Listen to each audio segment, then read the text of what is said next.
Diduga sopir mengantuk, truk tangki terguling di Jalan Bojonegoro Cepu.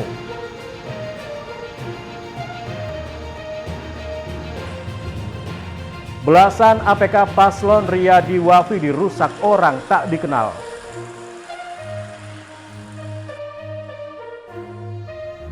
Assalamualaikum warahmatullahi wabarakatuh, pemirsa JTV Bojonegoro. Senang sekali saya Senggi Ramadan kembali hadir menjumpa Anda di program Sketsa Bengawan untuk edisi hari ini.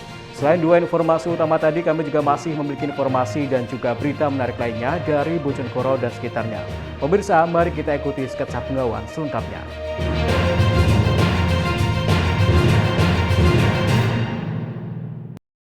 Pemirsa, kita awali informasi yang pertama. Sebuah truk tangki terguling di Jalan Raya Bojonegoro Cepu pada Kamis pagi.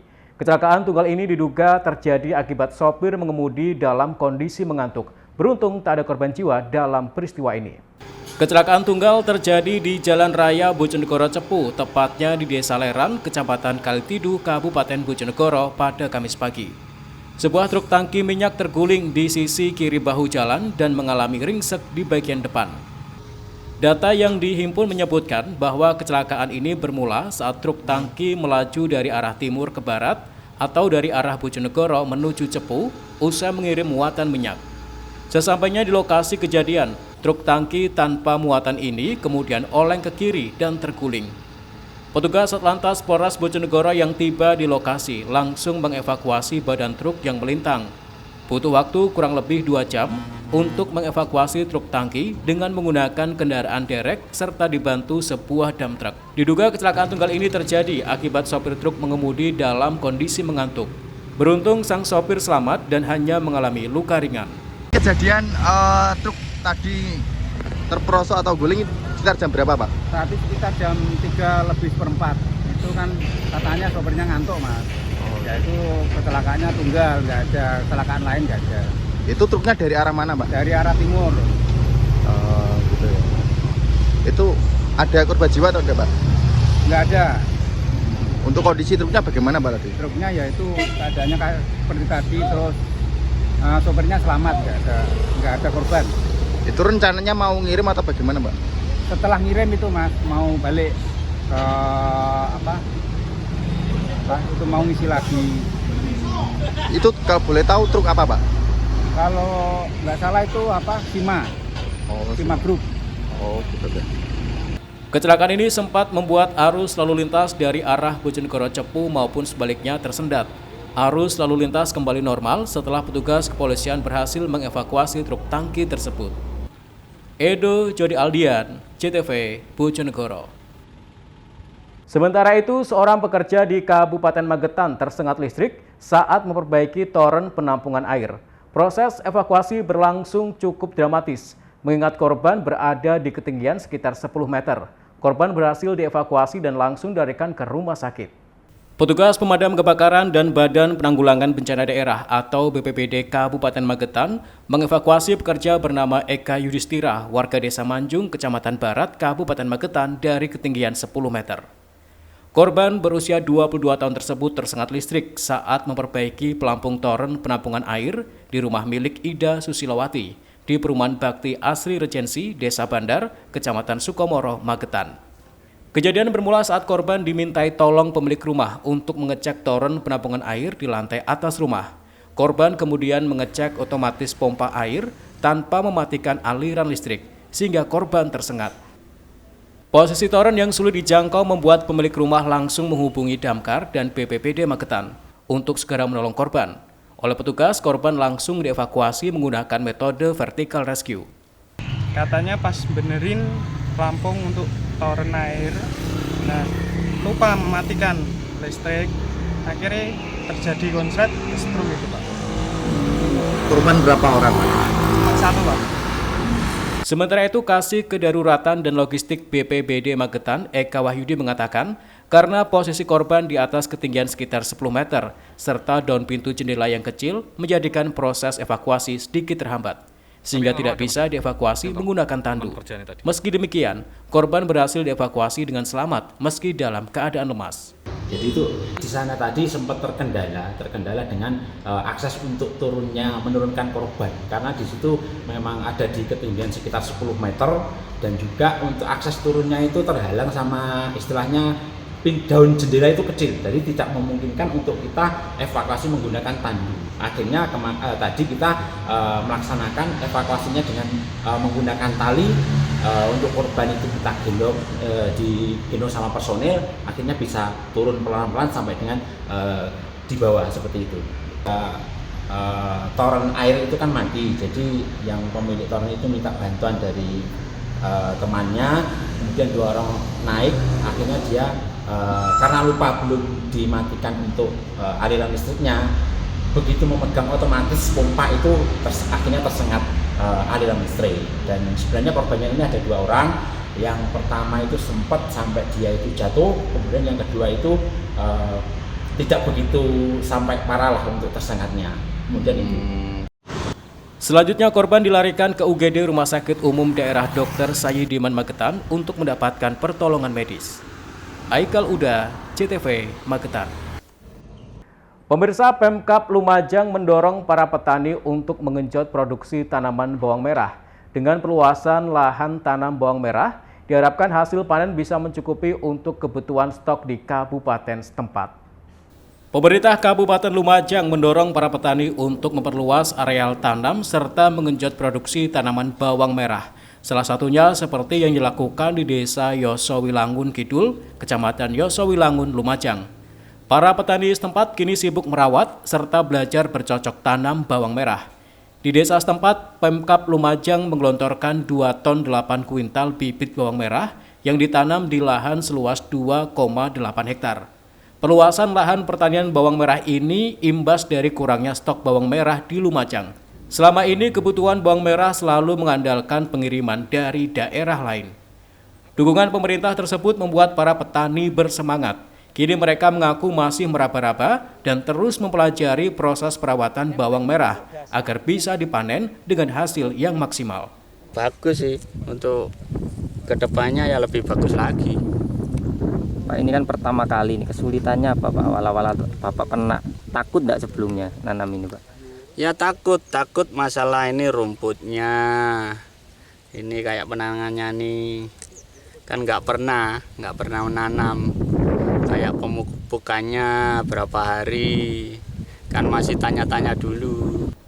Sementara itu, Dinas Ketahanan Pangan dan Pertanian Lumajang mengatakan akan terus melakukan pembinaan kepada para petani demi mewujudkan terciptanya lumbung tanaman bawang merah di kabupaten setempat.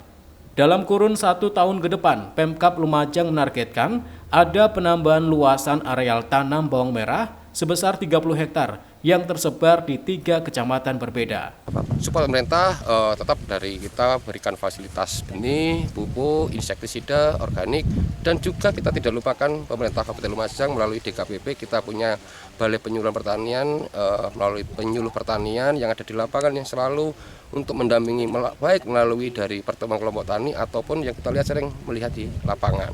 Jikalau nanti ada serangan hama, kita punya stok di Dinas DKPP itu obat-obatan, tapi sesuai dengan aturan yang berlaku harus ada pengajuan dari kelompok tani.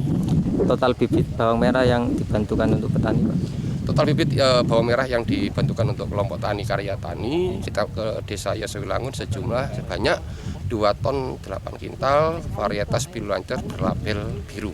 Selain itu, Pemkab juga menyediakan bantuan bibit bawang merah, pupuk, dan pestisida untuk mensukseskan perluasan lahan pertanian bawang merah tersebut dari dana hasil cukai hasil tembakau tahun 2024. Yongki Nugroho, CTV, Lumajang.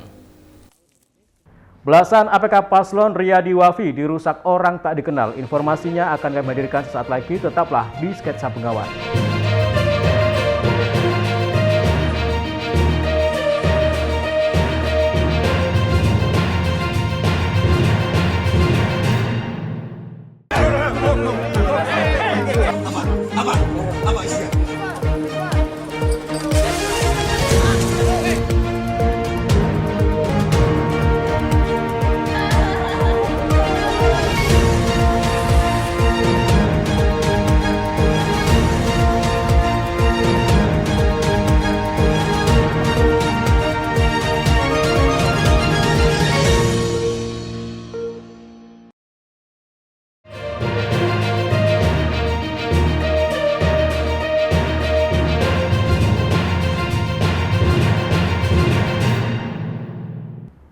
Pemirsa, terima kasih Anda masih di Sketsa Bengawan.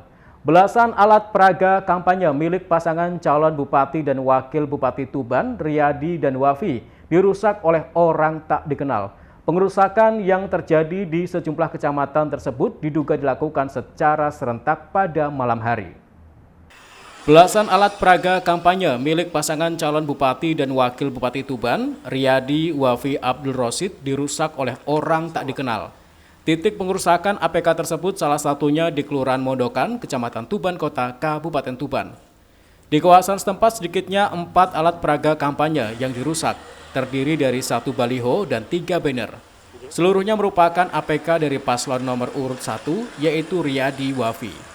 APK yang dirusak tersebut menyisakan bekas sobekan gambar Kyai Haji Maimun Zubair dan Gusmat, sedangkan gambar paslon Bupati dan Wakil Bupati Tuban yang ada di bagian tengah hilang. Eko, pemilik gudang yang dijadikan tempat pemasangan APK tersebut, mengatakan pemasangan APK milik paslon Riyadi dan Wafi tersebut dilakukan di dekat gudangnya seminggu lalu. Namun saat pekerjanya hendak masuk gudang pada Kamis pagi, APK tersebut kondisinya sudah rusak. 1 mingguan ya? Iya. Terus ini yang ngerusak siapa, Pak? Nggak tahu, Pak. Nggak tahu. Ini kira-kira kapan, Pak, dirusaknya? Kira-kira ya dini hari mungkin pagi tadi sudah sobek. Bapak tahunya pagi tadi ya? Pagi anak-anak yang tahu, sudah dilapori anak-anak karyawan. Ada berapa, Pak, yang dirusak, Pak? Saya ya 3, di kampung sana ada 1, 4. Sementara itu, tim sukses pemenangan paslon Riyadi dan Wafi, Muhammad Musa, mengaku menerima sejumlah laporan pengerusakan APK dari para relawan. Kejadian tersebut terjadi di sejumlah titik di Kecamatan Jenuh, Palang, dan Tuban Kota. Setelah melakukan inventarisir jumlah kerusakan beserta bukti-buktinya, tim ses Paslon 01 akan melaporkan kejadian tersebut kepada Bawaslu Tuban. Tim ses Riyadi dan Wafi juga menghimbau agar warga tidak main-main dengan kasus pengerusakan APK karena pelakunya bisa dijerat pidana. Untuk sementara kita akan inventaris berapa yang rusak dulu di masing-masing desa. Setelah itu kita akan melaporkan ke Bawaslu untuk ditindaklanjuti. Mas, ini sudah berapa APK yang informasi masuk yang baru masuk dari relawan kita yang Palang 1 di Desa Cemprokorejo, kemudian yang di Jenuh desanya belum masuk ke Beji ya, Desa Beji ada 5, kemudian yang di kota belum ada informasi. Mungkin sore sudah ada atau besok sudah kita kelihatan. Mas, ini kerusakannya di hari yang sama atau dari sudah lama? Kelihatannya hari yang sama. Serentak? Iya, malam tadi kelihatannya. Wong pagi baru laporan. Wong kemarin kita juga ke lapangan tidak ada yang rusak dan pagi tadi dari relawan kita yang melaporkan. Terkait kejadian ini, Bawaslu Tuban mengaku baru sekedar mendapat informasi dari media sosial. Meski demikian, pihak Bawaslu akan segera melakukan penelusuran dan menunggu pihak yang dirugikan untuk membuat laporan. Secara hukumnya kita juga akan melakukan penelusuran ya terkait dengan kejadian tersebut, lokasinya, lokusnya di mana, tempatnya di mana, kapan dirusaknya. Kita juga akan melakukan penelusuran. Cuma kita juga menunggu dari salah satu tim paslon yang merasa dirugikan untuk melapor kepada kita gitu. Karena konsekuensi hukum pada perusakan APK ini masuk pada Undang-Undang 10 tahun 2016, ini masuk di ranah pidana juga, di tindak pidana pemilihan gitu. Sementara ini belum ada laporan? Belum ada laporan, kami masih menunggu juga.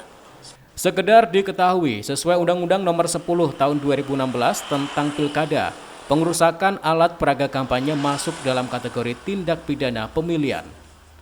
Siki Muhammad, Husni Mubarak, CTV Tuban. Sementara itu, Bawaslu Kabupaten Ngawi optimis hingga akhir masa perpanjangan pendaftaran pengawas tempat pemungutan suara atau PTPS dapat terpenuhi sesuai dengan kebutuhan. Setelah 10 hari perpanjangan, jumlah pendaftar telah memenuhi 2 kali kebutuhan petugas, yakni sebanyak 2.728 pendaftar. Dalam 10 hari terakhir, Bawaslu Kabupaten Ngawi melakukan perpanjangan pendaftaran bagi pengawas tempat pemungutan suara atau PTPS. Sesuai ketentuan, jumlah pendaftar minimal 2 kali kebutuhan serta keterwakilan perempuan. Ketua Bawaslu Ngawi Yohanes Pradana Vidya Kusdanarko mengatakan, sesuai kebutuhan ada sebanyak 1.364 PTPS atau sesuai dengan jumlah TPS yang ada di Ngawi. Diakuinya pada 10 hari terakhir dilakukan perpanjangan pada 3 wilayah kecamatan, yaitu Widodaren, Karanganyar, dan Ngrambe, yang kurang jumlah pendaftar yakni minimal 2 kali kebutuhan dari jumlah TPS, atau keseluruhan sebanyak 2.728 pendaftar. Selanjutnya akan dilakukan pengumuman administrasi pada tanggal 11 Oktober serta seleksi wawancara pada tanggal 12 Oktober, termasuk dengan dibukanya tanggapan masyarakat hingga 2 November. Penutupan beberapa hari kemarin itu masih terdapat 3 kecamatan, yaitu Kecamatan Karanganyar, Kecamatan Widodaren, dan Kecamatan Ngrambe, masih terdapat kekurangan dari 2 kali kebutuhan PTPS, sehingga masih perlu untuk dilakukan perpanjangan sampai dengan tanggal 10 Oktober. Termasuk untuk keberadaan pengawas perempuan? Ya, karena yang mempersyaratkan atau syarat adanya perpanjangan pertama adalah terkait dengan 2 kali kebutuhan di kecamatan berbasis desa, kemudian apabila belum ada pendaftar perempuan di desa tersebut, atau yang ketiga apabila ada perempuan tetapi pendaftarnya masih belum 2 kali kebutuhan. Setelah perpanjangan atau masa perpanjangan ditutup, maka berlanjut pada proses wawancara. Yohanes berharap proses pendaftaran ini berjalan lancar, serta tercipta pelaksanaan pilkada yang jujur, adil, aman, dan damai. Termasuk peran para PTPS ini sangat penting dalam mengawasi setiap tahapan saat nanti sebelum hingga proses pemungutan suara. Ita Wahyu, CTV, Ngawi. Pemirsa, kekeringan di Kabupaten Bojonegoro terus meluas seiring belum berakhirnya puncak musim kemarau tahun ini. Hingga saat ini tercatat ada puluhan ribu keluarga yang tersebar di 82 desa 20 kecamatan yang mengalami krisis air bersih. Kemarau panjang membuat dampak kekeringan di Kabupaten Bojonegoro terus meluas. Kondisi terparah salah satunya terjadi di Desa Papringan, Kecamatan Temayang, Kabupaten Bojonegoro. Untuk mencukupi kebutuhan sehari-hari, warga menerima dropping bantuan air bersih baik dari pemerintah maupun dari TNI Polri dan swasta. Pasalnya, sumur warga setempat tak lagi mengeluarkan sumber air akibat kemarau panjang. Seperti bantuan dropping air bersih yang dilakukan oleh BPBD Kabupaten Bojonegoro ini. Warga antusias menerima bantuan air dengan membawa jerigen maupun bak penampungan. Warga terdampak mengaku jika krisis air bersih ini sudah berlangsung sejak 3 bulan yang lalu. Sumur milik warga sudah tak lagi mengeluarkan sumber air. Warga mengatakan jika air bersih ini akan digunakan untuk kebutuhan sehari-hari seperti mandi, mencuci, hingga memberi minum hewan ternaknya. Bu, ini sudah lama Bu kekeringannya nih, Bu? Udah, pokoknya pas ketiga ini kering. Nggak ada air sama sekali. Nah, ini sumur-sumur susah kosong, ya? susah, nggak ada sumber airnya ya? Nggak ada. Ini ambil air untuk kebutuhan apa ini? Mandi, nyuci, mandi sama nyuci. Ini droppingnya berapa minggu sekali? Kadang ya 1 minggu sekali, kadang 1 minggu lebih. Nggak mesti, nggak tentu lah. Kadang 1 minggu lebih, kadang 1 minggu. Sementara itu, menurut data dari BPBD Bojonegoro, hingga tanggal 2 Oktober tercatat ada 82 desa dari 24 kecamatan yang dilanda kekeringan hingga krisis air bersih. Selain itu, BPBD juga telah mendistribusikan bantuan air bersih sebanyak 1.512 tangki dengan kapasitas 6.000 liter air. Perluan masak, perluan mandi, nyuci. Minum hewan ternak juga ini? Ya. Ini droppingnya berapa kali seminggu ini, Bu? Sering atau gimana? 1 minggu. Seminggu sekali ya? Iya. Di sini air bersih sulit atau gimana? Bersih. Susah sumber? Susah, sumbernya susah. Susah. Dijadwalkan dropping air bersih ini akan terus dilakukan secara rutin. Penyaluran air bersih dilakukan setiap hari ke desa-desa terdampak kekeringan secara bergantian. Meski dalam jumlah terbatas, namun diharapkan bantuan air ini dapat membantu meringankan beban warga yang sedang dilanda kekeringan. Samsul Alim, CTV, Bojonegoro. Melihat motif batik Sekar Jagat Pecel koleksi Panorama Batik, informasinya akan kami hadirkan sesaat lagi. Tetaplah di Sketsa Bengawan.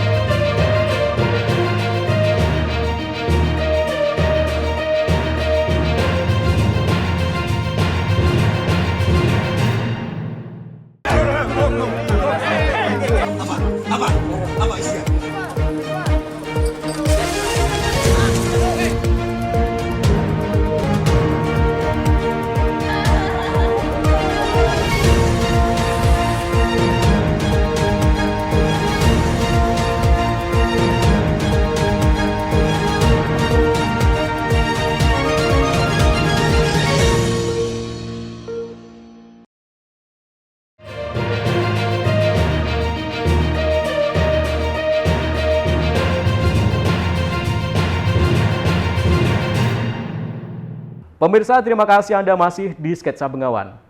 Kerajinan batik selalu mempunyai ciri dan motif tertentu sesuai dengan daerahnya. Kota Madiun yang identik dengan nasi pecel juga dituangkan dalam motif batik yang ikonik. Seperti apa keunikan motifnya? Berikut liputannya untuk Anda. Inilah koleksi batik milik Panorama Batik yang berada di Jalan Panorama Wilis Pandean, Taman Kota Madiun.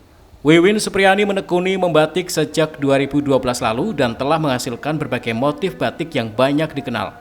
Motif batik yang dibuat diantaranya adalah Sekar Jagat Pecel, batik pendekat hingga pahlawan street center atau PSG berlurik. Wiwin mengaku untuk memasarkan produk hasil karyanya itu secara online dan offline.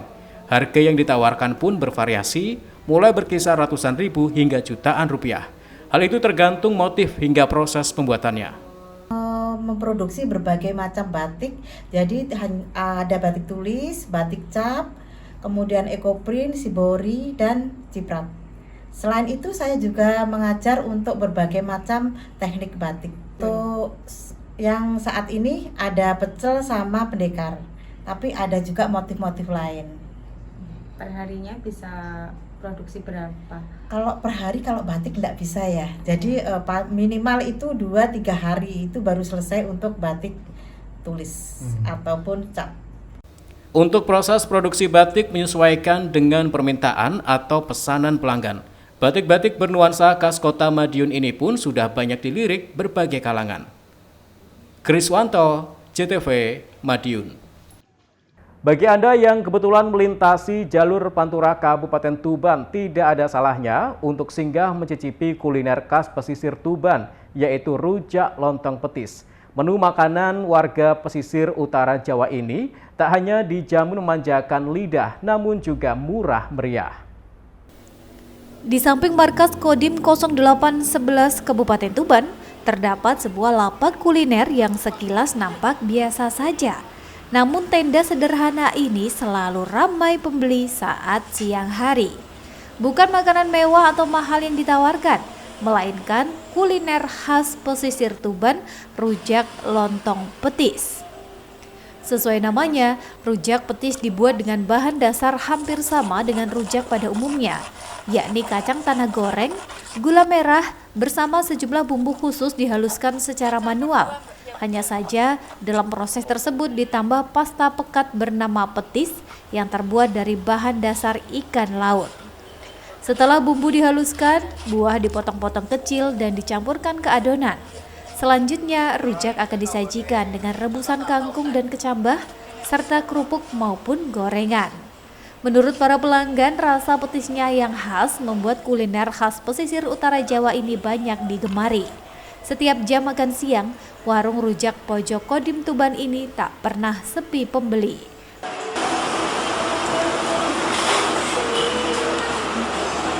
Ini makan rujak petis. Rasanya gimana? Rasanya enak, jadi ada rasa-rasa ikannya. Cocok untuk ini mas ya? Ini cocok buat orang-orang pesisir di Tuban. Karena ada rasa ikannya itu? Karena ada rasa ikannya tadi, dari petisnya. Ini sering mas kesini? Ya setiap ini hampir kalau makan siang mampir ke sini buat makan rujak petis. Kalau untuk harganya mas? Harganya? Harganya ya cukup terjangkau lah kalau untuk masyarakat Tuban. Buka mulai jam 10 siang sampai jam 3 sore, rujak lontong petis milik Rusmini ini mampu laku terjual hingga 30 porsi pada hari biasa. Sedangkan pada hari libur laku hingga 60 porsi. Harganya pun cukup terjangkau, hanya Rp10.000 per porsinya. Ini beli apa Bu tadi? Rujak lontong petis. Rasanya gimana Bu? Alhamdulillah sangat enak dan memuaskan. Harganya sudah standarnya kita lah, sudah sesuai. Satu porsi berapa Bu harganya? 10.000. Sudah mencukupi itu semuanya. Untuk makan siang beres. Isinya apa aja sih Bu? Ada lontong, ada sayuran, ada tempe, ada buahnya. Kalau berkenan buah dikasih buah, kalau tidak. Selain rujak, pelanggan di warung tenda ini juga disediakan rujak pecel dan rujak lodeh. Rujak lontong petis itu ya rujak lontong dikasih petis. Itu. Banyak yang suka ya Bu ya? Ya banyak yang suka. Karena ini ada ikannya gitu kan Bu? Ya rumahnya yang suka petis. Bu ini harganya untuk satu porsi apa? 10.000. 10.000 ya. Sudah sama plus kerupuknya. Kerupuk ya. Bu ini dalam sehari bisa jual berapa? Enggak pasti, kadang 20, 25 sampai 30. Itu biasanya kalau rame pas jam makan siang atau gimana? Jam 1 mulai rame ya. Bagaimana? Anda tertarik mencicipinya? Ziki Muhammad, Husni Mubarak, JTV, Tuban. Pemirsa, informasi tadi sekaligus mengakhiri sketsa Bengawan untuk edisi hari ini. Jangan lupa follow akun sosial media kami di bawah ini. Kirimkan kritik dan saran Anda ke alamat email kami jtv.bojonegoro@jtv.co.id. Terima kasih atas kebersamaan Anda. Saya Semi Ramadan bersama kerabat kerja yang bertugas pamit dari hadapan Anda. Wassalamualaikum warahmatullahi wabarakatuh. Salam JTV Bojonegoro.